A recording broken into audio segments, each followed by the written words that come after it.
All right. I'm calling this meeting, the October 2nd meeting, to order at 4:04. Everyone please rise for the Pledge of Allegiance.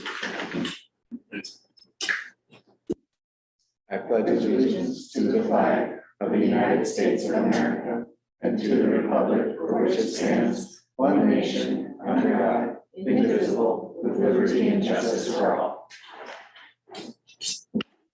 And then before we do the call to order, we do the roll. Well, I just mentioned that Director Kick is joining us under SB 2449 under Just Cause for Childcare.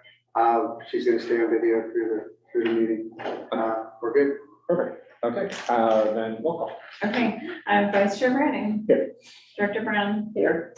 Director Halbert is not here. Director Josie. Here. Director Kick. Here. Director Testa. Here. And Chair Hernandez is absent. All right, perfect. And then public comment. Do we have any public comment? We did not receive any public comment via email.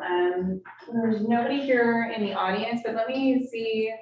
We have one person as an attendee. Did you want to speak? Raise your hand if you'd like to speak. The attendee? Nobody's raising their hand. Okay. Then I will close public comment and we'll move on to the September Tri-Valley Accessible Advisory Committee minutes. Great. And Zach Silva, who is the chair of our Tri-Valley Accessible Advisory Committee, will give you a report back of the September meeting. Good afternoon, Board of Directors, staff. At our September Accessible Advisory Committee, we recommended revising our bylaws to show chair and vice chair elections on the first meeting of the fiscal year. We received information on the Wheels in Motion study. A lot of the committee members are looking forward to participating in the outreach events. And then we had our service updates and concerns portion of the meeting. Staff provided some information on old business updates, and let us know about some new staffing transition happening with some of our partners. We also had one committee member who asked about the West Dublin bus stop reopening and was pleasantly surprised to learn that it was set to open on September 8th. And then our meeting adjourned at 4:30 on time. Do we have any questions from the board? Or comments from staff? All right. Well, thank you very much. We appreciate your hard work. Thank you. Okay. Moving on, we don't need a motion. Accept those minutes, do we? Moving on to item 5, the consent agenda. Does anyone have comments or any items they want to pull from the consent agenda? If not, does anyone want to make a motion on the consent agenda? So moved. Brown. Second, Josie. All right. Motion by Brown, second by Josie. Roll call, right? Director Brown. Yes. Director Halbert is absent. Director Josie. Yes. Director Kick. Yes. Director Testa. Yes. Chair Hernandez is absent. Vice Chair Branning. Yes. Motion passes. All right. Moving on to item 6, approval of a resolution authorizing LAVTA to apply for the 2024 State Transportation Improvement Program funding for Atlantis facility construction. I believe staff has a presentation. Very excited for Jennifer Yeamans to be back here in person. Just want to say yay, we're so happy you're back and take it away. Well, thank you for just reading the name of this item. That was a mouthful unto itself. So this item is to approve a resolution so that LAVTA can apply for funding to advance the Atlantis facility construction phase. This requires the board to approve the attached resolution in attachment 1 prior to our submitting the application, which will be due, if recommended to apply, October 27th. So Finance Administration Committee did not meet this month, and so we are all going to look at it today for your consideration. Just by way of background, I think you know, as far as the Atlantis facility is concerned, the property was acquired many years ago. It's undergone piecemeal development over time. This funding has been available. A couple of years ago, we decided to try to advance the project farther by taking the design of the facility from 30% kind of schematic level design to a 60% design that would be potentially, could be considered shovel ready for construction phase. That work was completed in spring of this year, I think, finally, everything all buttoned up with Livermore Planning Commission and everything. So staff believes that the project is ready to advance to construction phase, and so we're now much more proactively seeking out funding sources for construction. This opportunity, the 2024 State Transportation Improvement Program, is both a rapid fire and very complicated funding process in terms of how the projects are selected. So I just kind of want to provide that background in terms of why the resolution is being requested today. But the bottom line is we will be requesting $19 million from the 2024 STIP. The programming decisions will ultimately be made by the Metropolitan Transportation Commission in December, but it will be on the recommendation of each of the 9 Bay Area County transportation agencies, which for Alameda County, as I think you know, is Alameda County Transportation Commission. So MTC gives each county kind of a funding target to aim for. They solicit projects and then make recommendations based on a bunch of funding principles and project readiness parameters that they think will result in the most successful project being funded. So that process will be undertaken with ACTC in this month, later this month. So this will all come, we will hear soon whether or not we're even being considered. But in the meantime, we are required, just based on the timing of how our board meetings occur, the November meeting would be too late. We're coming to you now very early in the process. The attached resolution just basically affirms that when we achieve a full funding plan, that we will commit to delivering the project, that we commit to various other kind of administrative roles and responsibilities that are outlined in the resolution. And it is this amount, as you can see under the fiscal impact portion of the staff report, the $19 million represents just about 23% of the total funding plan. So our hope with this is based on the relatively small amount of funding we've committed to date from our own local sources to kind of get the project the starting blocks.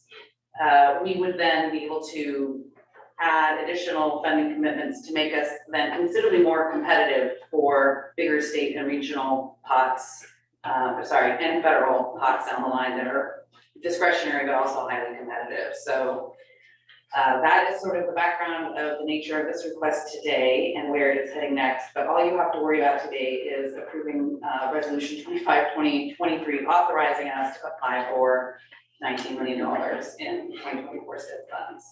So with that, I will conclude my remarks and invite any of your questions.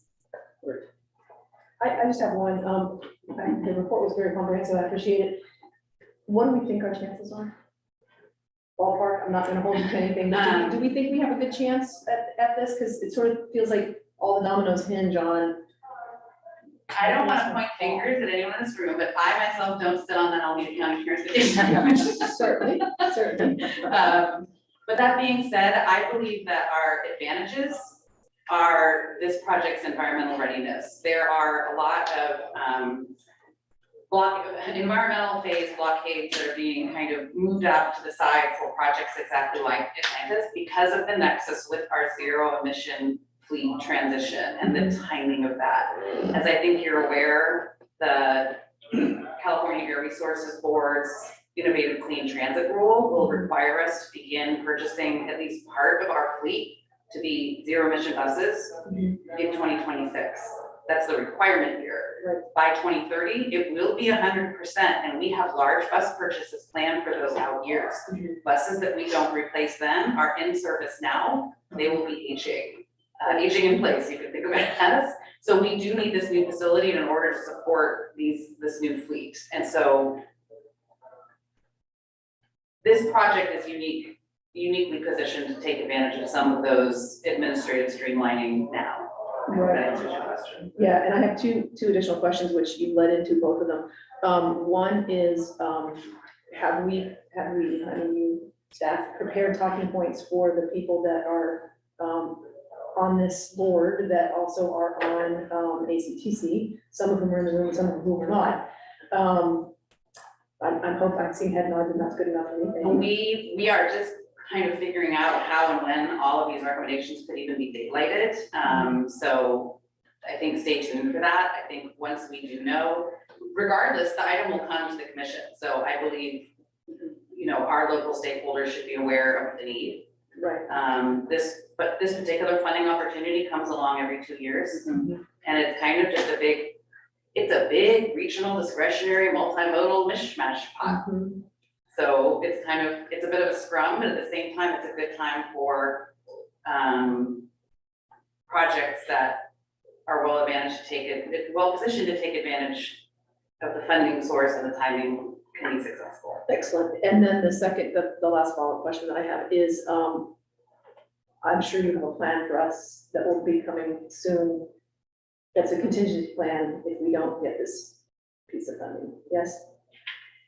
The plan, and I think ACTC rightly has questions about that, because that's really a requirement, right? And the short answer is, we will continue to apply for these state and federal discretionary sources that can also fund this project. The need is not going away. Those funding opportunities will remain. They look particularly well-funded in the next few years. So where the intention is to leverage multiple funding sources, we need to take that big picture into consideration, as well as the timing of our bus deliveries and when that's really going to happen. I like to say everybody wants to be the last dollar in, and be the final blessing of a project turning into something that's really gonna go off into a contract award. But particularly the federal government, the Federal Transit Administration wants there to be a nexus for a facility with our fleet. So we need to look very closely at that. And that is backstop, is keep doing what we've been doing, ask the state, ask the federal government, who have funding available for projects like this. They're just very competitive, so we don't have a lot of certainty. Okay, thank you. That's the extent of my question. Thank you. Go Thank you, Chair. Great to see you. And this is a big project, obviously a very important one. Even though I sit on wheels, I'm not exactly sure how I would verbalize justification for, even though I sit on ACTC, justification for this particular project. So I love the idea of really making it's just a bullet hit piece on why it's so critical, because we're going to be competing it for funding. Valley Link is obviously one of the ones you compete against, but it's not quite ready yet. So if we can be a little bit ahead of course, being shovel ready and all those good things, but I think it's helpful to appeal to, especially this East County leadership team that's on, but even everybody. I mean, when somebody's got a development project, they don't just go to one person, they go to everybody that's gonna be a decision maker, even if it's a nice mailer piece, marketing piece, about this is why it's so incredibly important, and really taking hydrogen bus service to the next step is what we're talking about for zero emissions. And so I'd like to see a nice marketing piece there, but definitely tabletop conversations with executive director towards Supervisor Halbert, Miley, Mayor Marchand, and Mayor Hernandez, and even some of our city staff that I know you know. And I know this means it's a little bit of a sales job, but this, a well-invested time could make a big difference. Some of the money that we allocate for ACTC is Measure BB funds. Does this fall under the Measure BB justification when it went to the voters? Yes, I would say at a high level, the most crucial piece insofar as the Alameda County Transportation Commission's role with this project is that it is included in the 2020 countywide transportation plan on the 10-year priority project list. So this was discussed, the need for this project has been established for at least 3 years. They will be updating all of those scope and cost considerations this winter. So yes, it's eligible for that. It's eligible every time we come in for their comprehensive investment program, which is their Measure B or BB discretionary grant program. They don't often make huge this size project funding available all at once. Mhm. We have a little bit, as you can see on the funding table on page 3 of the staff report. We have $3 million that we got in the 2024 comprehensive investment program from ACTC. So they're kind of in for a penny at this point. But we are going to keep taking these commitments and moving ahead with them, I think is our intention. And we definitely want to support our local commissioners as best as we can. Right, but, you know, we all benefit from this program, so I just think we have to get everybody on board because this is not enough to get the funding, and this is, if whatever marketing piece you come up with for ACTC should be able to help justify other funding sources as this one, because it takes a big sales job, a big lift. Of course, part of ACTC is to balance funding, so they don't give it all to the east, they're giving it all to the south and the west, and there are many groups in that organization that are going, what about us? You're not giving us any money, so it's fought after funds. So, let's see if I have anything else. No, I think that's it. Thank you for questions. Any other? Okay, then just really quickly, have we received these funds before in past cycles? Yes, some of them I will look at tomorrow if I needed to, but we have gotten money from the STIP for various maintenance type projects, facility type projects. At a high level, you know, you're probably aware that we get a lot of, that, you know, we all pay gas taxes, money comes to the region on a formula basis to fund transit and roads together. Transit facility projects don't rate when it comes to formula funding that our gas tax is paid for. So we've always needed other fund sources to address our facility needs. This is no exception. Okay. And then this is a pretty big chunk of the funding. You know, it's not all of it by any measure, but it's a pretty big chunk. If we do get this, since it is on a fairly quick timeline, does it change our timeline for the Atlantis facility at all? I think the table on page 3 of the staff report does a pretty good job of summing up the story. But I think the short answer is yes, because as many state and federal funding sources are out there and trying to all coalesce and leverage along the same policies and priorities at the same time. In particular, the Metropolitan Transportation Commission is trying to find a way to fast track and endorse projects at kind of a higher level that have achieved at least a 30% funding commitment. If this were to push us over that 30% funding commitment, my view is that we would be far more competitive going forward. I think it would shorten the timeline. Awesome. Okay, cool. That's all I have. Any other questions? Well, thank you very much. It's great. And I think we need a motion. Well, we do a public comment. Oh, wait, sorry, public comment. We did not have any public comment for this. There's nobody in the audience. Same for the consent agenda. Oh, Yeah. there you go. Yeah, keep me honest. All right, then we'll close public comment and the other. I'd like to move staff recommendation for this item. I'd like to second, I think the application for the STIP funding for Atlantis facility is going to be game changing for Wales. So absolutely supported. Awesome. Any further comment? If not, roll call. Director Brown. Yes. Director Hubbard is absent. Director Josie. Yes. Director Kick. Yes.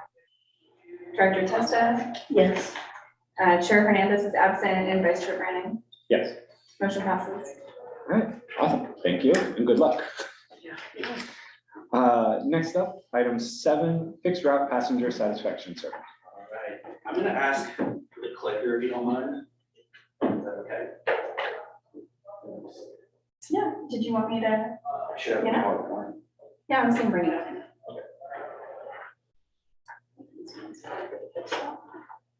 And Melissa and David send their apologies. They had a last minute meeting that was unexpected.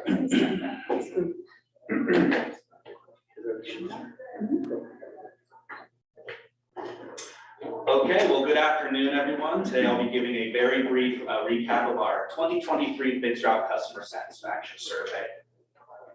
So jumping in, well, before I delve into the actual results, let's take a step back and look at the overall purpose and methodology of the survey. So what is the purpose? So first and foremost, we have what are called service quality standards indices, which are baked into our O&M contract with MV Transportation. And so results of this survey, which is done on an annual basis, will actually dictate whether or not they get this annual incentive payment. But beyond that, of course, it's just a way for us to do an overall temperature check to gauge our overall customers' experience. And this is for our mainline service, so just a note, this does not include school tripper service. It's another method and tool for helping us to identify any operational issues or challenges that may be impacting customer satisfaction or perception of customer satisfaction. It helps us make informed decisions by looking at data, hard data. Then also, in addition to measuring our service quality, we ask a number of demographic questions just to help us get a better understanding of any demographic shifts that may have taken place. Methodology. So this was a tried and true paper-based survey. We had a total of 301 surveys that were conducted. These were all conducted out in the field by our staff. They were mostly on the 10R and 30R, or our trunk lines or rapid lines, but we did conduct surveys along some of the other local routes as well. So again, they were asked a series of service-related questions and asked to score each of those service quality areas. And it's important to note this is not statistically significant, but we do believe the sample is representative enough of our service that we actually glean some good insights from this data. So moving on to results, this table is in your staff report. If you see this table in the left-hand column, you can see each of the different service quality areas. Then we ask each respondent to score each area on a scale of 1 through 5. Of course, 1 being low quality, 5 being high quality. And so here are the results. And of course, it's not working. Oh, there we go. Okay. So here you see the percentage for each service quality area of respondents that scored 1 through 5. Really, our overall target for this is greater than or equal to 4. And our average score for each of the different service quality areas was 4.47, so we did meet our target. In fact, if you compare it with 2019, which is actually the last year we conducted the survey, it's actually increased, albeit just a tiny amount, but still, this really indicates we are consistently providing high quality levels of service to our customers and riders. In the last column, you can see the trend from 2019. But again, I think the main takeaway is we are still continuing high quality service delivery, which is great news. If you look at the top 3 service quality areas where we scored the highest, this was, and I gotta read it because that's so small, feeling safe in riding the bus, drivers being helpful and friendly, and then our buses being clean and well maintained. The area where we actually scored the lowest, this was our bus stops being clean and well maintained, although this was our lowest scoring service quality area. I do want to note that it was still above the average of 4, so we're still doing pretty good in that area. So moving on, so again, in addition to the service quality questions, we asked a series of demographic related questions just to get a better understanding of our ridership as it stands today. So the first question I want to highlight was area of residence. As you can see here, 48% or almost half of respondents indicated that they lived in Livermore. This is and then followed by Pleasanton with 26%, a little over a quarter, and then Dublin 13%, and then 13% other, which is outside of our service area.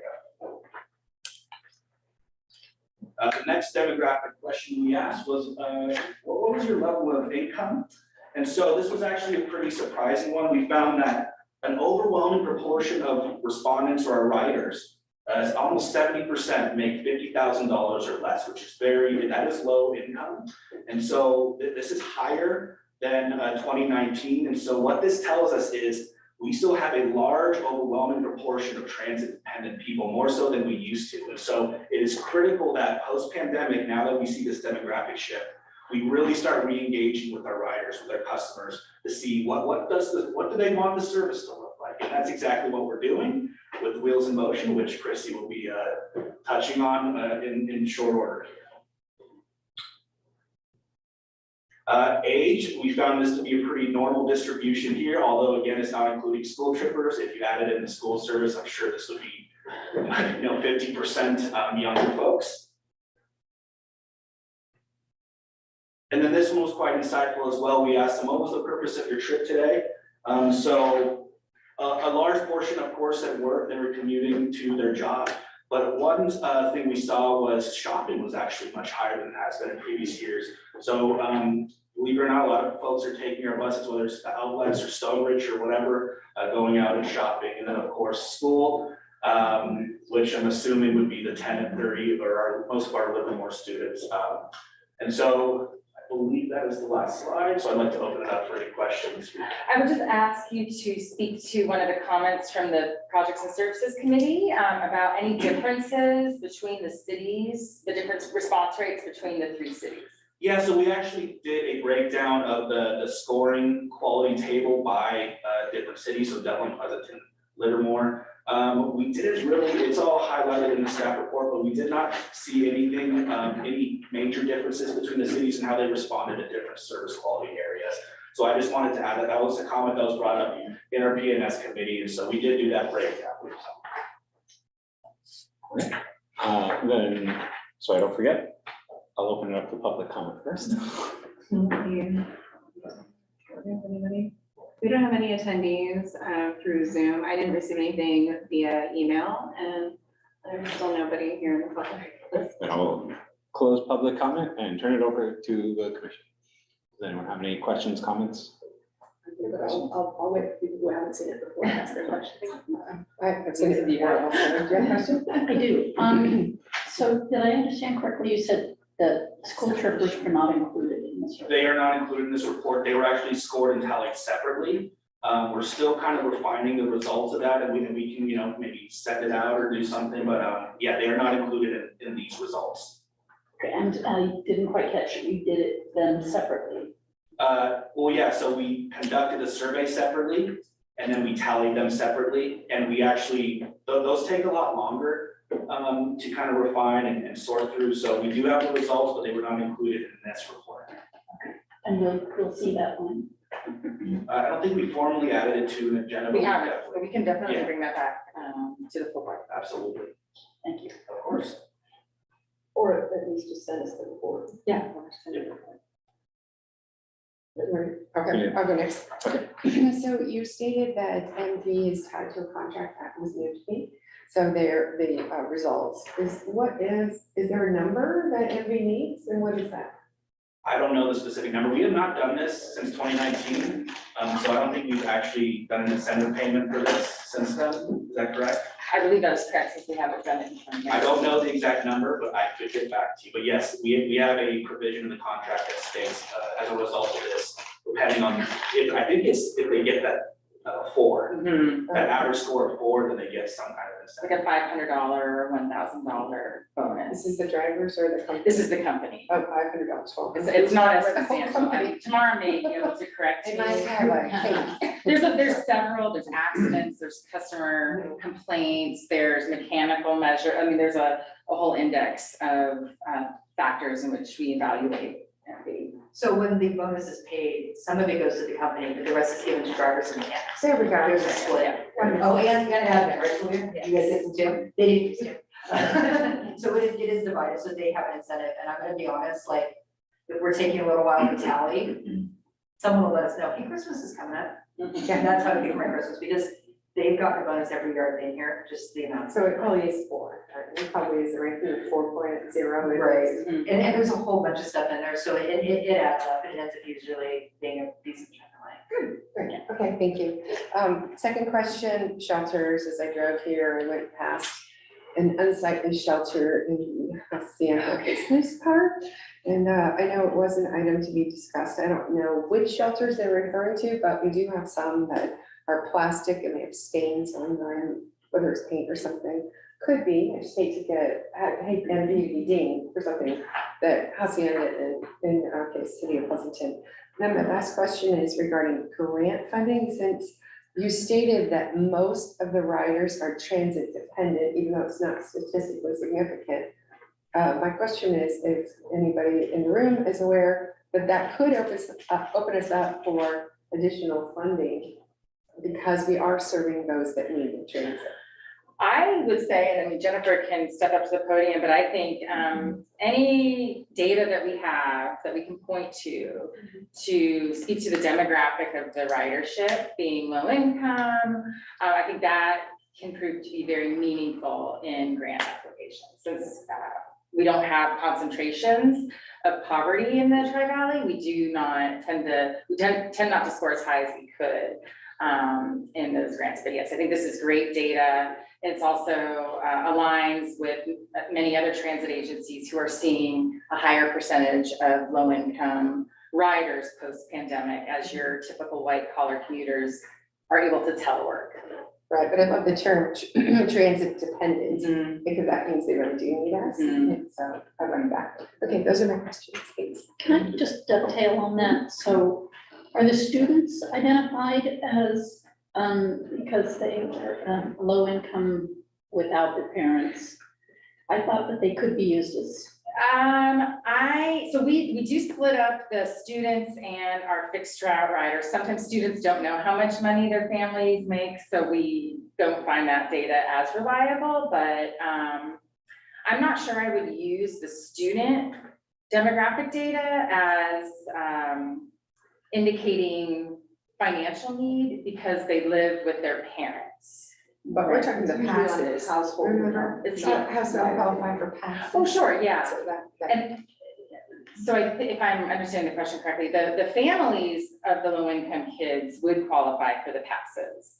And certainly we could speak to that as well, the percentage of low-income passes that we distribute in Pleasanton and Dublin as another data point on our applications. I was just wondering, some groups are, regardless of their, I'll have to look into that a little bit more. There was something that I thought might be a fit for it. Okay, we'll share anything that you can share that you think would help us be more competitive with our grants. We are all ears. Yep. Thank you. Yeah, I just had a question on the, first of all, thank you very much for providing the data on the specific cities. On the chart that talks about the quality ratings for Dublin, Livermore, Pleasanton, and then it compares it to the average. The average was all respondents, correct? The average, they're not the average from the 3 cities?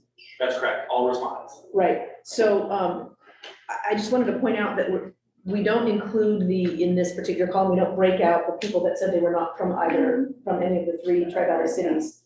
That's true. And there's a couple of the ones that I thought were interesting. Both overall opinion of Wheels and customer service staff friendly and helpful. The only way for that data to come up with that average means the small percentage that are from outside of the Tri-Valley cities rated as quite low compared to our Tri-Valley riders. Is that a true statement? I'm doing that math correct? I mean, I'm sorry, I should have asked, it should have given you a heads up, I might ask this question. I'm not even gonna try and do mental. No, I think you're right. But I think you're it right. makes sense, yes. Yeah. But if my math is correct, and Probably it usually is. The 13% that are other, and I know that not the exact same number answered every single question, but approximately 13% were other. So using that approximate number for each question, people outside of the Tri-Valley gave us an overall opinion of Wheels somewhere in the 4.25, whereas the other cities gave us a overall positives in the 4.5s, which I thought was an interesting data point and might be worth further looking into is why do people who maybe take a lot of transit agencies feel that we are not as good as the people in the Tri-Valley who might only ride Wheels think we are? Perhaps they just got off a BART train. Well, Then they should rate us perhaps, but I think that would rate higher. us higher in that.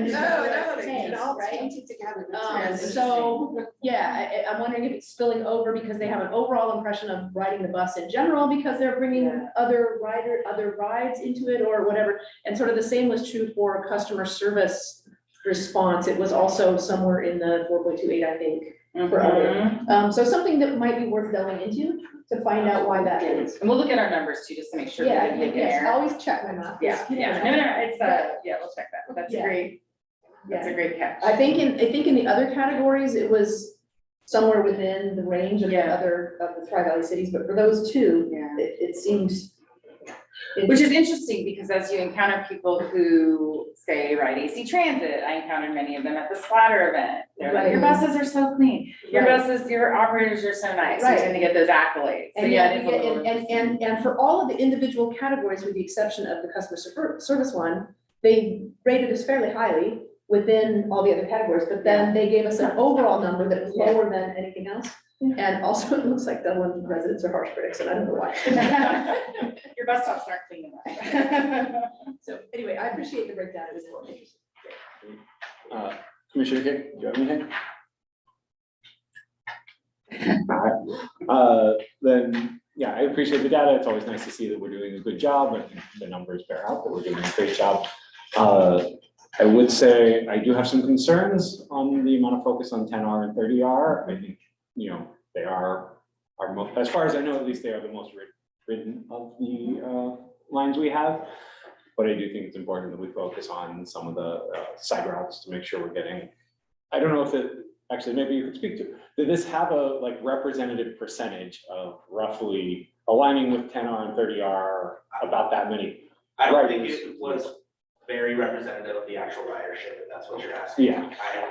If I can speak to this, I think the direction has been, giving staff the surveys and collecting as many surveys as possible. And I am much more interested in a more representative sample moving forward. I think I shared with the committee, we are working on a market research on-call contract, and we can hire surveyors to actually do a statistically significant sample of our ridership. And then, weekends, late nights, those are, riders that we should be talking to. Yeah, I think, I do think that the 10R and the 30R have a special place for a lot of people that might also bump up the numbers some overall for the system when we're really focusing on those two. And so getting a more representative sample, I think, will be important going forward. Other than that, keep up the good work. I think we're going to work on a press release highlighting our high scores. We'll be working on that this week. Your rising With a picture. I would like to make a motion then to accept, if I understand staff's request, accept the findings of the LAVTA 2023 customer survey, customer satisfaction survey. I'll second. All right. Any further comment? If not, roll call. Director Brown? Yes. And Director Hubbard is absent. Director Josie? Yes. Director Kick? Yes. Director Testa? Yes. Chair Hernandez is absent and Vice Chair Browning. Yes. Motion passes. All right, moving on to item 8, information only item for the wheels in motion Yes. update. Great, it's a great segue. Jennifer, if you could pull up the slides. Thank you so much for being here today. I am going to give you a complete presentation on your Wheels in Motion public outreach campaign. Go to the second slide. So this is the board's first official presentation about the Wheels in Motion outreach campaign. And so I'm going to spend some time with you today talking through each of the 3 different bus service scenarios, talk to you about our JIPA considerations, and discuss the public outreach that's been underway for the last almost month, then talk to you about our upcoming milestones, and then questions and discussion. Next slide, please. So why are we doing this? As you know, BART changed its service on September 11th. They are really wanting to respond to the changing travel patterns post-pandemic, where they're seeing no real growth in the San Francisco commuter market. They are seeing more ridership off peak and weekends. And so in an effort to provide more service to their riders, they pivoted their train schedule pretty significantly. They went from operating their trains every 15 minutes during weekdays and every 30 minutes on weekends, operating 20 minutes 7 days a week. So what that does for our line, which is the blue line to Dublin Pleasanton, instead of a train every 15 minutes, now we have 1 train every 20 minutes, but that's consistent 7 days a week. And this is a big deal for us, for our little system, because we built our entire network around connecting to that 15-minute BART train. So this gave us an opportunity to go back out into the community and check in and make sure that we have our buses going to the right places, that they operate the right span of service and at the right frequency. And so we named this effort Wheels in Motion. Kudos to Morgan, our intern, who's not here today, but she came up with the logo on her own. So this has been a very much a grassroots staff-led effort. I'm very proud of the work this team has done. Cyrus Sheik is not in the room today. He's heading to Sweden, but he is the mastermind behind these 3 scenarios. And so the team has turned this around in such a short amount of time, and it's just phenomenal work. Dave Mark, who just started, hit the ground running on his 3rd day wearing a blue shirt and outreaching to customers. So it's felt really good, and I've done as much as I can to help. So I hope you are pleased with what we've done. Next slide, please. So as noted, we developed 3 network options for public review. All are cost neutral. We directed staff to keep us whole with our buses and our operators and our hours. And in doing so, our staff came up with 3 options. The first is scenario 1, which is status quo, meaning it's, formalizes our current coverage and service levels and frequency, and then formally discontinues some of the routes that have still been suspended post-COVID. We still have a few that are operating a reduced service or are fully suspended altogether. Our second option is looking at how frequent can we be. So about 8 years ago, when we did the Wheels Forward comprehensive study, frequency was queen. That's what people wanted. They wanted frequent bus service, and that was driving ridership. So we wanted to check in to see, is frequency still queen in the Tri-Valley, or is coverage more important? And so our third scenario is coverage. It is basically reducing our most frequent services from every 15 minutes to match that BART schedule of every 20, which allows us to take those resources and reallocate them in other areas. So that's our coverage scenario. Next slide, please. So as noted, scenario 1, status quo, for routes and frequencies stay the same as they are today. Formally discontinues the Route 2, which operates in East Dublin. Currently, the Route 2 only operates 1 trip in the morning and 1 trip in the afternoon, designed for a school tripper service. So this service plan would formalize those 2 trips as school tripper service, and the rest of the Route 2 would be permanently eliminated. And the Route 11, which serves East Livermore, and has not been operating since the pandemic, would formally be discontinued. And this would formally reduce the midday frequencies on several local routes to hourly service, which they currently operate today. And the schedule denominator, which would continue to stay at 15 minutes, meaning we would connect with BART perfectly, probably once an hour, imperfectly 2 or 3 times an hour. We would still maintain our good Wheels bus connections at East Dublin and at the Livermore Transit Center. You can go to the next slide, please. This is a map of what the network could look like. So we are differentiating frequency by thickness of line.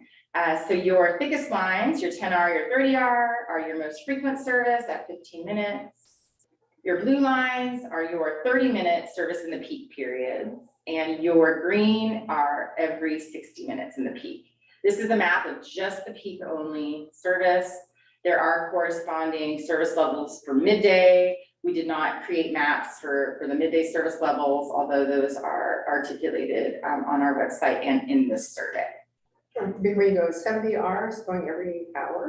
The 70X, if you can move it would run, right now it's running, I believe, 2 trips northbound in the morning and 2 trips southbound. This would reinstate its prior pre-COVID levels of service, which is not, it's never been all day, but we did have more trips running in the peak period. It's a matter of how many riders we have. Yeah. So, if you could go to scenario 2, the next slide here. Oh, I'm sorry, before you do that. Routes in gray are discontinued. So we just wanted to be clear to the public when we went out and got comment, so they could see what the footprint of service is, what it would look like in each scenario. 2 is going up the hill for Dublin. Yes, Is that a low rider? that was, this route 2 was identified for elimination in 2016 with the Wheels Forward due to low ridership. It was retained. And then since the pandemic was just reduced to a school tripper route.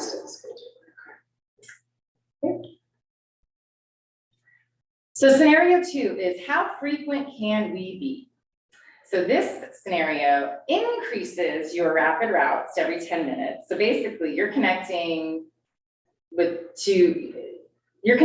all the BART trains.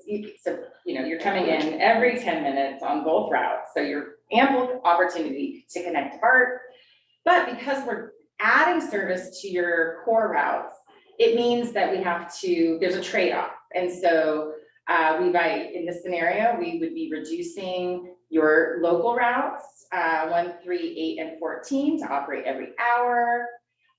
This would also formally discontinue the 2 and the 11 as in scenario 1. But additionally, your 3 other express routes, your 70X, which goes to Walnut Creek, your 20X, and then your 580X would be formally discontinued. Your side note, your route to school trooper service would still operate. We do see good ridership there. Routes would continue to connect with one another. Your Wheels routes would still connect at the Livermore Transit Center. Buses would still connect with one another at the BART station. Your local routes would connect once an hour with BART, and your rapid routes would connect many, many times an hour with BART. And then we can show the next slide so you can see the map. And I think this is the correct map. So there's more gray on this map. You can see the 70X is now gray. So we would discontinue service out of the Tri-Valley. The 20X, which is your reverse commute out to Vasco and the lab, would be eliminated. And as I noted, your 11 and your 2 would also be discontinued, as would be your 580X. So your 580X runs from downtown Livermore to your BART station. It's been discontinued since the pandemic. So, and then the 30 and the 10, as you see in maroon, are at your 10-minute service levels. Okay, we can now go to scenario 3. So this is the opposite of scenario 2. It is, let's check in to see if Tri-Valley residents and bus riders want the bus to go more places. So in this scenario, we are proposing to match the BART frequency of every 20 minutes. And in doing so, we are able to restore some service in West Dublin and East Dublin and South Livermore. Both West Dublin and South Livermore particularly are transit deserts, if you will. There is no fixed route. East Dublin is very limited, north of Dublin Boulevard. The 580X would be restored with a modified alignment, and this would restore the Route 11 to the industrial area of Livermore and East Livermore with limited trips. Now we have a map here that shows no gray, very colorful, and again, thickness depicts frequency, but you can see your 10 and your 30 are at 20, and then what this does is change your local routes to every 40. So currently, many of them are at every 30 minutes, but we want to kind of continue to allow the buses to connect with one another and to connect with BART. So this would really shift that denominator from 1530, 45, 60 to 20, 40, 60. So some routes would see a slight reduction in their peak service, but this enables us to put resources in more places. So if you want to go to the next slide. All right, the JIPA considerations. The JIPA stipulates the allocation of transit service vis-a-vis service hours and states that they should be proportional to the population in each city. And it is no surprise to me, and it should probably be no surprise to some of you, that Dublin is quite underserved currently. and in every scenario. So the cheaper range, if you look at that first row with Dublin, based on the 2020 census, where Dublin has seen, pretty significant growth, the city should be receiving 26.2 to about 35.4% of hours of service. And scenario 1, which is today's service level, they're at 19.4. Scenario 2 even further reduces that to 18.1. Scenario 3 brings that up brings it in the right direction to 21.7. So I won't read all of these stats to you, but I thought that it was important to bring this to the board so you could see that, so we see where we were and see what where each scenario would leave us.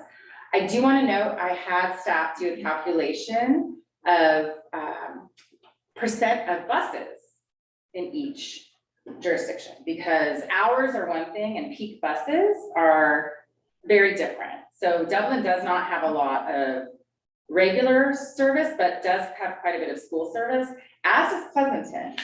And I don't have this on the slide, but if you looked at just today's service levels with peak buses, Livermore is at 25.3%.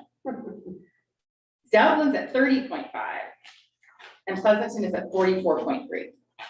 So it's a very different metric. The JIPA doesn't stipulate peak buses, it stipulates hours allocated by jurisdiction, but hours aren't our biggest constraint, buses and bus operators are. So I just wanted to present a full comprehensive picture to the board with the JIPA considerations. And I can wrap up a few more slides here and then we can open it up. We've been very busy doing our outreach. We have an online survey that was launched, I think, the first week of September. We have been out in the community and happily, and folks are really happy to see us. They're glad we're there. We've been at Dublin Splatter. We've been at 2 farmers markets. We've been at 1 senior fair in Pleasanton last week, and we'll be in Dublin this Saturday. We've been doing transit center and BART station pop-ups. We had a stakeholder meeting last week. We're invited city staff and our Tri-Valley stakeholders to receive this presentation and to help us share the survey with their constituents and their networks. And there's the next slide. We have materials on buses.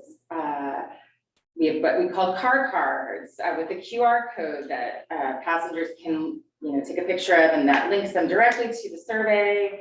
You may have noticed that we have signs on some bus stops, about 50 high ridership bus stops. We've got signs in English and Spanish, again, really trying to get in front of our riders. As Mike noted in his presentation, 70% of our riders are low income. And so it's really important that we make this decision with their input. It's important to me that we make this decision with their input. Next slide, please. So your key milestones, we are closing the survey this Sunday, and we are receiving a final report on our outreach findings from our consultant around the 20th of the month. We will be asking the board to set a public hearing date proposed for December 4th. We are working with our legal team on the timing for board approval. We just had a meeting today that we ran out of time for, so we'll have another meeting tomorrow to finish that up. Worst case is the board would have your hearing at your, assuming you take action to hold that public hearing, you have that at your December meeting, and you may not take action until the January meeting.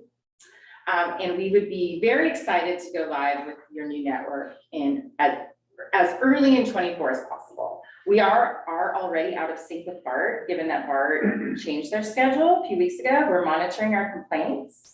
I haven't heard of many, so I think it speaks to how few people are actually moving between Wheels and BART, or that they're able to make those connections still. So that's a good thing. We didn't want to leave people with a terrible connection for too long. And I believe that ends my presentation, so we can open it up. Okay, open public comment. So we didn't receive anything via email. We don't have any attendees in this meeting through Zoom, and there's nobody here for public comment in the audience. Perfect, then I'll close public comment and turn it over to the board. Comments from the board? Who wants to go first? All three in a row. First of all, thank you for the comprehensive presentation and for doing the work. I am concerned a little bit about the fact that, we do have a stipulation in the JIPA that talks about balancing the hours. And none of these scenarios do that. Even if the scenario that is chosen by the public, recommended to us, approved by the board, were to be scenario 3, which gets us closer, we're still not there. I do understand that, none of this takes into account the trippers. And that we are sending a significant number of buses to Dublin High. That's about to change. We don't know exactly how that's about to change, but when Emerald opens, we do anticipate a significant drop in certainly the number of buses and the loops that we're gonna have to take. We don't know exactly what that's gonna look like, but given the density surrounding Emerald High, I think all of us are predicting a lower ridership to Emerald, a lower ridership to Dublin High, because a lot of those kiddos will be going to Emerald, and also hopefully fewer drivers making the trip across town and also parking at Dublin High. So I think us relying on the metric of, well, we're sending all these buses for the trippers is not a valid reason to not balance our hours as our JIPA stipulates. So I'm curious to hear when this comes back to us, how we're planning to address that in whatever, whichever scenario the public chooses. Because that clearly we've been out of balance for quite some time, and given the additional growth we're seeing out of Dublin. And we may not be able to get there with this round, and I'll just say that. I spoke with our planners who are working on our long-range transit plan today, shared this slide with them. They have their direction to look at how to balance the JIPA hours in the long-range plan. I think we're taking steps. If we land on scenario 3, that is an improvement. To get there, in this effort would require an elimination of a route. I'd say the route 14, for example, that goes between Livermore and Dublin. So that it would be that type of a decision that would. Right, and I'm always loath to eliminate any routes, but we know how we got here, because eliminating routes. And then the other comment I would have that sort of ties the last item and this item together are, I think it's important to be doing, as you said, statistically significant surveys of all of our ridership to find out, what would make them take the bus more. I mean, this is great, but we're hitting the community survey, but also asking them, what would make you get on the bus? If you're not on the bus now, what would make you get on the bus? In addition to what would each of these scenarios do to your riding habits? Not just which one you like the most, but when we hire the firm you're talking about, what would get on the bus? What would make you stop riding the bus? The market segmentation survey on that, right? Attitude. Yeah. Thank you. I appreciate it. Thank you. Thank you. Who would like?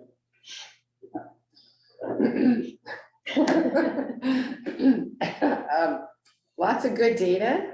I was here when we did our complete transit override before, and we had a firm and they presented data that give you an idea how many riders were on this leg. And I remember specifically there's a business park in Pleasanton called Cole Center Parkway, and it had 2 people on it, and it helped make an informed decision. They actually approached the 2 people and said, you can catch the bus, it's just a block and a half away instead of right in front of your business. And it was a smooth transition other than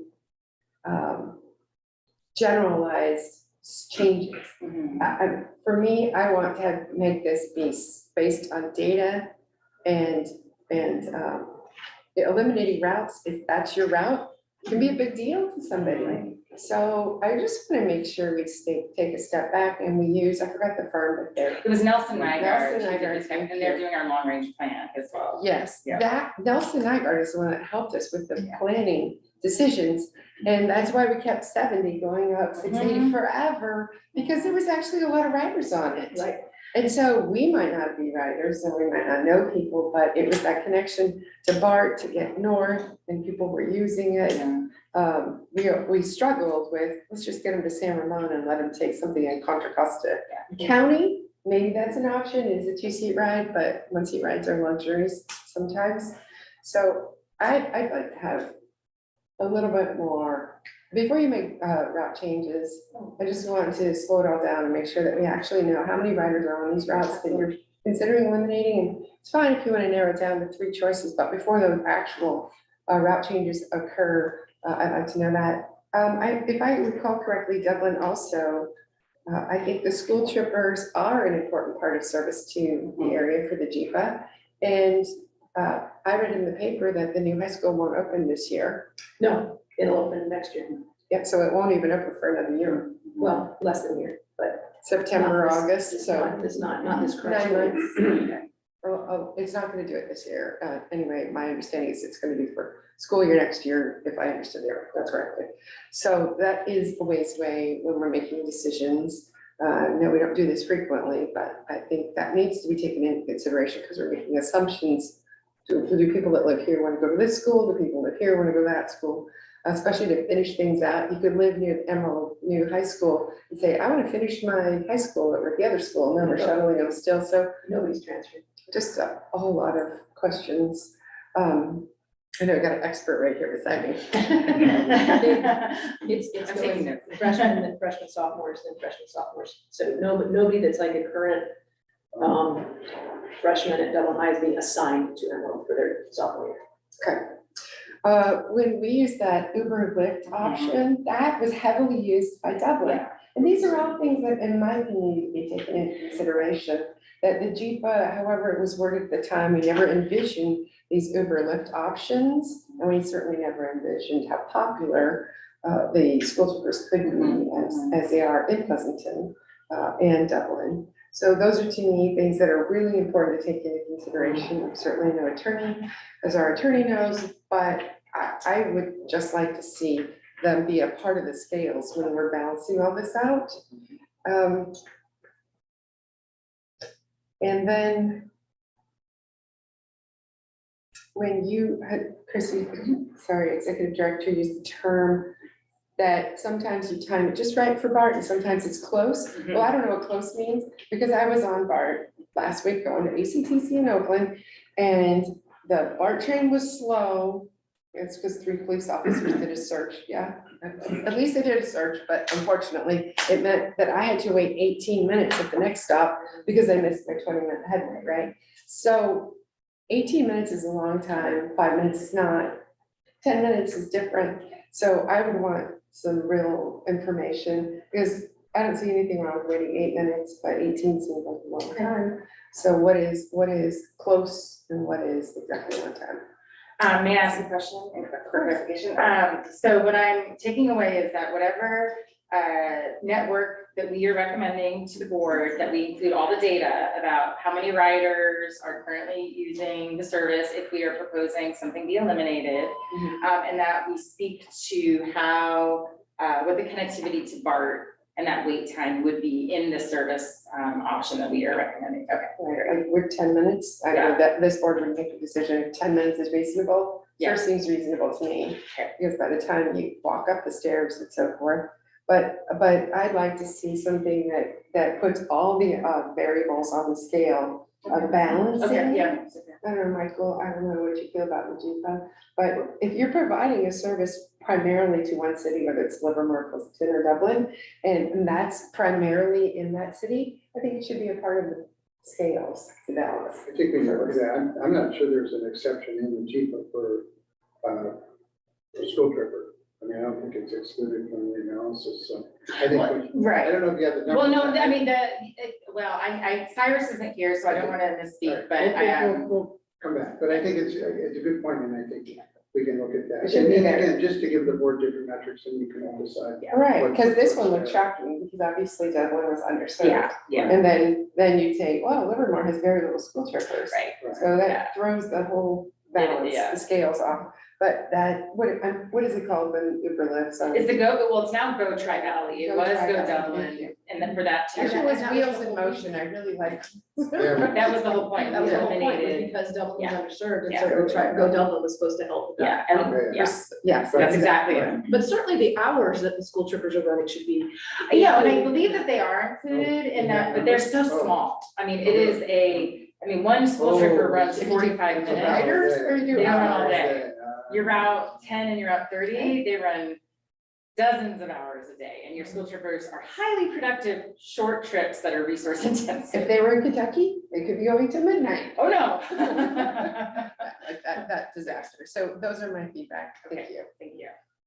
Oh, sorry. Dial-a-ride. Yes, What about dial-a-ride? so dial-a-ride would not, Service that we do. it would not be impacted in any of these scenarios because you've adopted a very generous dial-a-ride service area that is, I'm talking about balancing the Oh. scale. oh. Those are still services of this organization. Oh, yeah, for sure. And we have our own, so we are actually on the light side of that because. You have the pleasant drive, yeah. So Yeah. I just, again, try to be all encompassing. Okay. Okay, sorry. Director. That was really helpful for me, because I don't feel that I know the ridership of these different lines. I'm not familiar enough yet. And I think ridership absolutely should be the heaviest weighted. And I'm not very familiar with Go Tri-Valley. That gives an option for just an occasional rider to have another public transportation through. Or for residents who live in a community that doesn't have fixed route service, it is an option. So, And we, as we know, we're gonna be evaluating that program because of exponential ridership increases. So we want to check in and make sure. That's well, yeah, definitely ridership, I think, is just the biggest factor. But again, I'm still concerned that our school trippers are over impacted and don't have enough resource. And so I think all of that needs to be weighed. This service plan did not account for the school troopers. We peeled them aside, but your point is not. We are still doing our data analysis for you to look at the load, so absolutely. So I have a couple of things, but first I just wanted to say that Commissioner Hick didn't leave, but I do believe we still have quorum. So I just wanted to comment. Yeah. But, It's okay. Yeah. Then, my thoughts always are, I want more service more frequently and for it to cost less. Yeah. So one of the things that I would like to hear back is, what would it take for us to combine scenarios 2 and 3 together to actually have, like, what additional resources would it take? I know we won't have them now, but with long-term planning, is that a possibility if we have additional state funding or federal funding? I'm a big believer that, people take transit when it's convenient, and it has to be more convenient than driving, which is a very challenging thing to hit. But, we often talk about European transit systems, and those have very good coverage and are very frequent and usually are very inexpensive. We're not gonna hit that with our internal budget anytime soon. But I think it's important that we look at what would it take to get there. Absolutely. So that's one thing, because I do think, my preference would be that we are doing the combination of the more frequent and the coverage, because the smaller coverage map really concerns me for some of the reasons that were brought up. We are losing people who are probably very dependent on the transit. It might be a small number, but if the only way you can get to work is on the bus and it's 3 people who now can't get to their work anymore, that is a life-changing thing for them. So I think while we're looking at the survey results, I don't know if it has anything about the scale of impact it has on people, or if we're just in conversations. Just really hearing the quantitative or qualitative data on what is it going to mean if we eliminate this line. And I think that matters for when we're making our choices. I do think our writers are the ones who are gonna determine this more than us. It's really going to be looking at what comes back. But I want us to take that holistic look at it. There might be scenarios that have an incredible impact on a small number of people and a small impact on a large number of people, that maybe it's worth doing a less optimal service because it has such a large impact on a certain population. So those are kind of my requests. Otherwise, I think that, it is a great look. I hope that we can do this actually more frequently going forward, because I do think it's important that we adapt as we continue along. And I theorize, I'm not an expert on this, you guys know more than me, but I theorize that we're going to see shifts in the usage of transit over the next 5 years, again, that are pretty dramatic. So. Well, okay. Since I'm still struggling to understand, I'm just a little unsure when we're talking, I wasn't here when the survey was done that identified 2 riders. A large bus with 1 or 2 riders. I mean, the community is always talking about that. We see the empty buses going around. It's not more environmentally friendly to do that. It is not. And if the alternative that we have come up with is offering the Uber Lyft passes, that seems so much more cost effective and environmentally effective. Is that correct? So again, we're back to heavily weighting ridership. Yeah, and I think one of the challenges we have as staff is many of the routes that are on the table for elimination aren't running today. So the current ridership is 0. Your Route 11, your ridership is 0. Your Route 580X, current ridership is 0. Your 70X is at a really reduced level. I see that bus, there's 4 people on it. 4 people that rely on that route.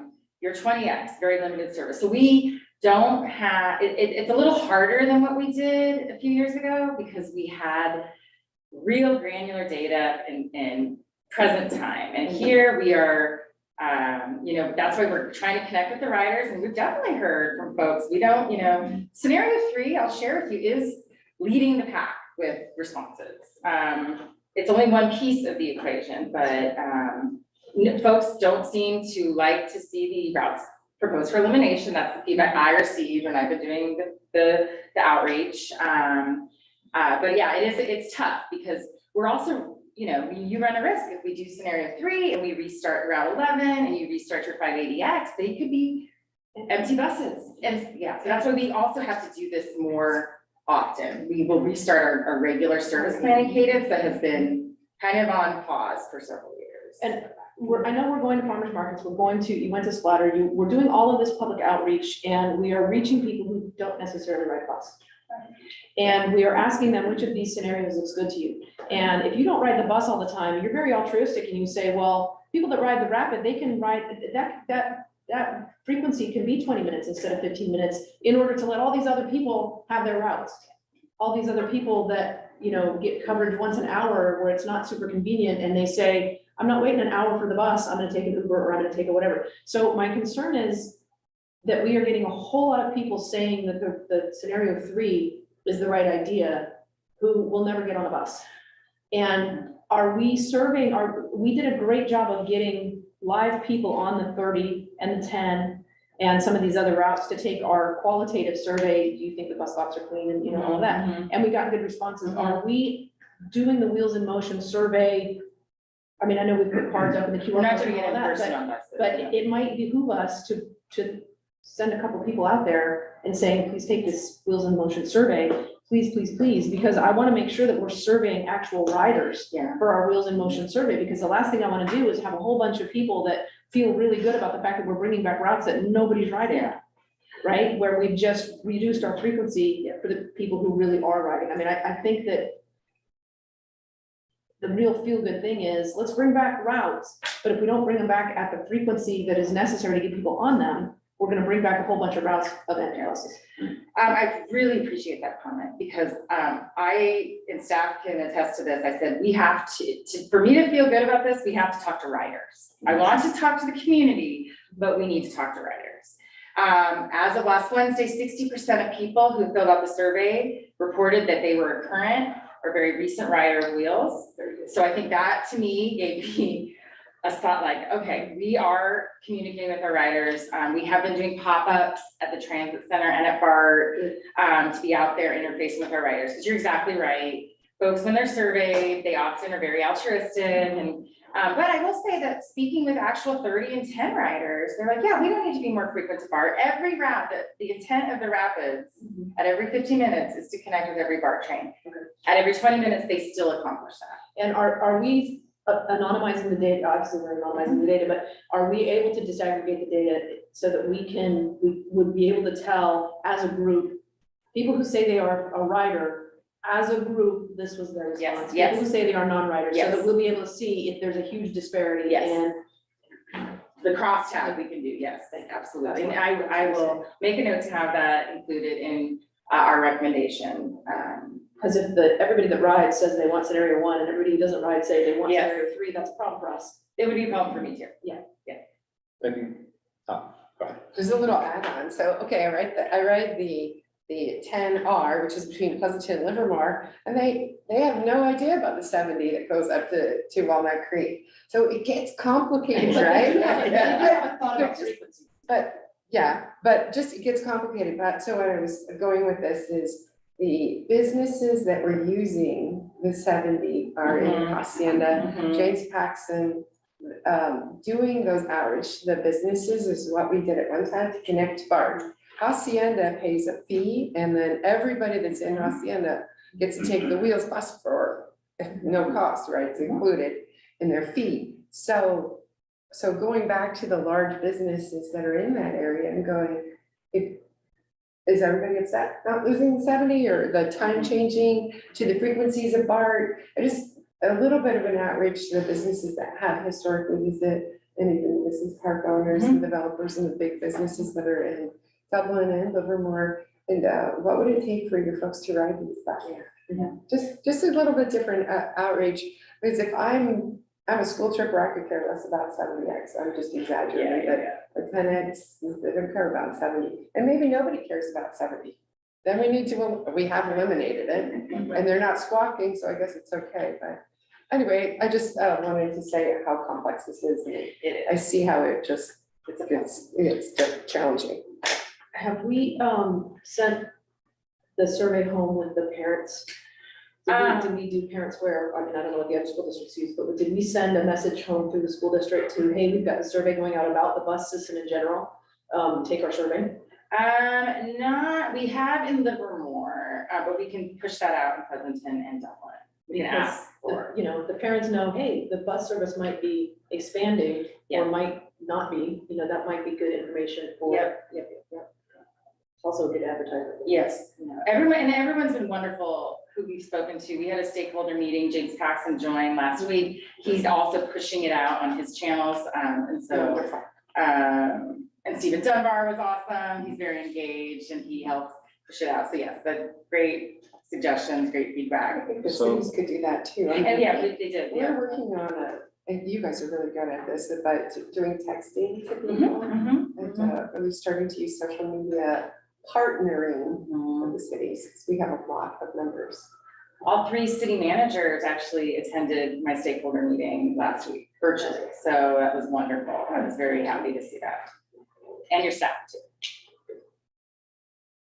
Awesome. Yeah, so I think, ultimately, whatever change we make will make some people unhappy and some people happy. Even keeping things the same makes some people unhappy and some people happy.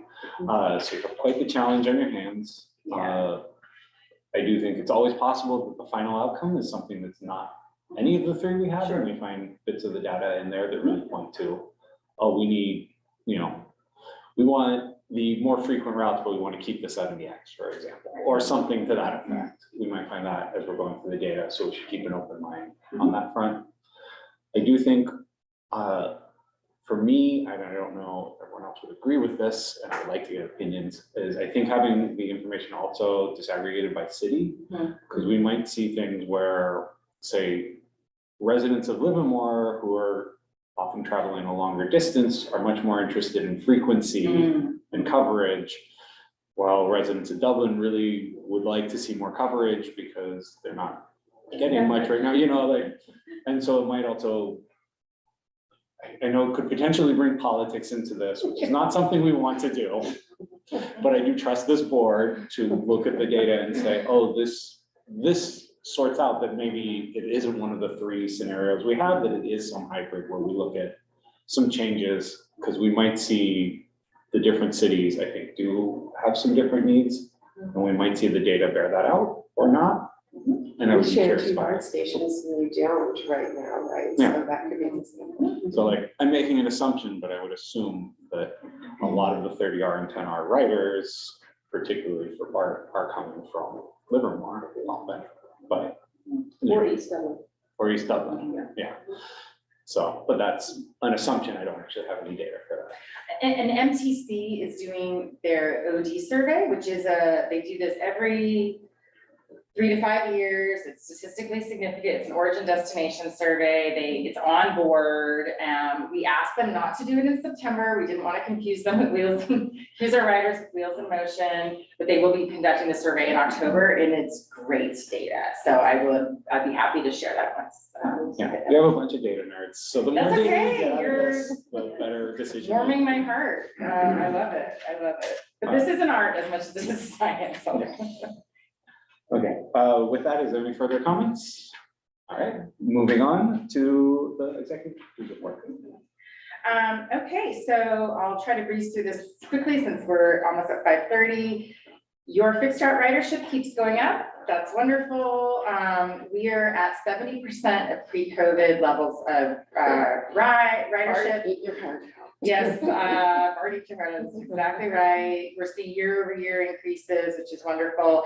And we're seeing a higher rate of increase on our regular routes than on our school tripper routes. So for a while, it was just the school trippers, which are very important. But we want to see those local routes. Those empty buses get less empty. And so this speaks to keeping that 10 at 15-minute service that we reinstated that route or reinstated that service level in April, and we are seeing ridership increase as a result. I'm sure high gas prices are also continuing to help us here. In your Tri-Transit to School promotion, which as a reminder is a 4-week free ride promotion for students. It's perplexing to me. We saw a slight decrease from last year's ridership.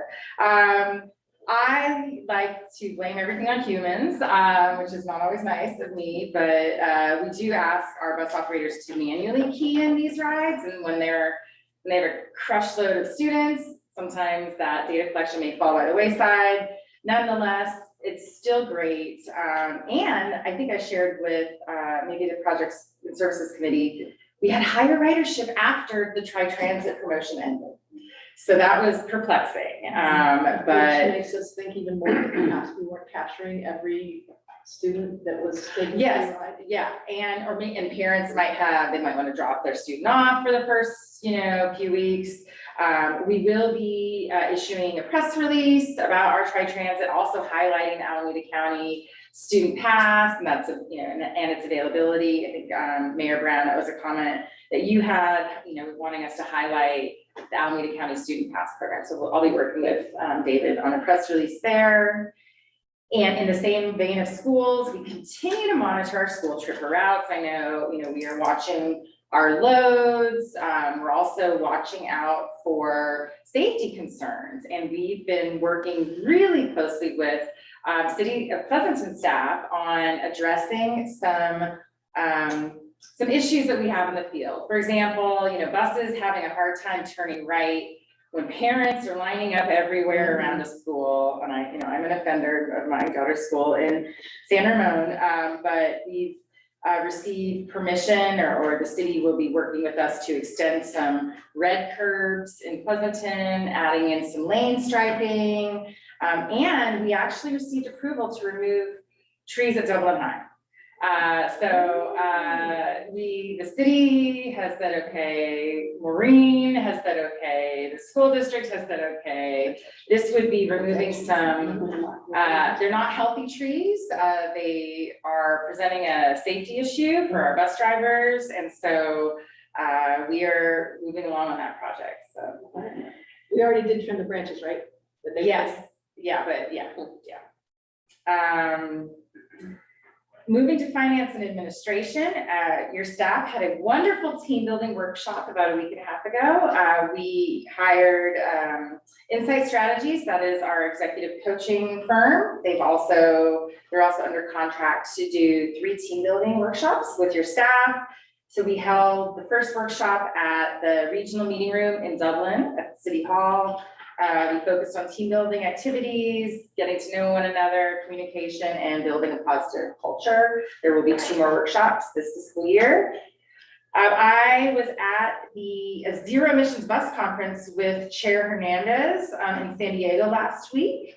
It was really interesting, brought together transit professionals and vendors from throughout the country, talk about electric buses and hydrogen infrastructure. So I am so excited to get moving on our hydrogen, and I'll share with you that we are preparing an informational update to brief the board on all things zero emission, including our procurement schedule and the status of your Atlantis campus. So that will be coming to you this calendar year, just trying to find the right board or committee meeting so we don't have too packed of an agenda. And then on Sunday, I will be flying out to Orlando along with Chair Hernandez to attend the LAVTA Expo and Transform Conference, which is it's an annual conference, but every 3 years they have an expo. Again, lots of vendors. So very excited to meet folks in the hydrogen space. Definitely that's my priority while there, is to learn as much as I can about zero emissions. I'm also presenting on your One Seat Ride regional paratransit service on Monday, October 9th in the Expo Learning Center. And a reminder, we have our bus rodeo here in a few weeks. We have training on the 14th between the hours of 9 and noon. Dr. Testa, I know I'll circle up with you on your availability to get some training on how to drive a bus. As a reminder, the rodeo is on the 28th of October. The bus operator competition begins at 8 a.m. You're welcome to come for the whole show, but your moment will be around 11 a.m. where the board members who are able to attend and who desire to do so will compete in a shortened two-obstacle course. And so we are encouraging you to arrive by 10:30. We're looking into parking now, making sure we have enough parking. So I'll be reaching out with more information on that. But it's really exciting. We have 10 operators who signed up, 6 admin staff. Jennifer Yeamans is going to be driving in the rodeo. So she's very excited about that. She's taking it very seriously. And so it's and so it's exciting. We're getting all the vendors in line. We're gonna have face painting for kids who show up. So, and lastly, we just released an RFP for IT modernization and cloud transformation service. Great interest at our pre-proposal conference. Lots of vendors attended, and proposals are due October 30th. We are reaching out to city staff to assist us with evaluating those proposals. And highlighting your statistics, again, I noted your fixed route ridership is higher in August, which is great. On-time performance has slipped a little. You're at 85.3% in August. This is the school crunch that is, I think, slowly working its way out, but we continue to monitor that. We want to be higher than 85%. Just a couple other things to note. Your paratransit ridership is climbing. It's something we're going to watch. Paratransit is expensive for us to operate, so we just want to keep an eye on that.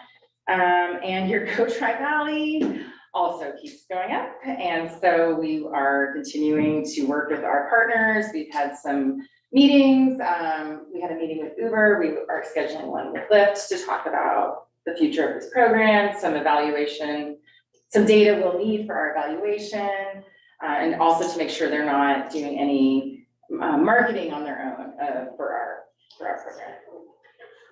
program. Your board look ahead, lots happening the next few months, given you've got a heavy finance and admin agenda for October. Tamara's been working diligently with our auditors on your annual comprehensive financial report. We just learned we're getting a TDA triennial audit this year. So lucky us, we've got 2 triennials coming up this year. And then in projects and services for your October meeting, working on a Wheels in Motion update. And I'm hopeful I can get you an SAB project update with a recommendation for the future of that project. I'm happy to answer any questions that you have. A few things to jump around. On the board packet, page 94, you did hit the 83%, but my question is historical customer service survey results. I'm not sure if I understand it. It says this is a monthly summary, and there are many of these bars that fall well under 4. So it's October 15, November 16, December 17. Is this a look back in every month? I think these are years, and I need glasses, It says clearly. monthly, so I thought maybe. Are you looking at the green chart? Yeah, the green bar chart, October, November, December, November, June, and then. On the bottom, it says fiscal year.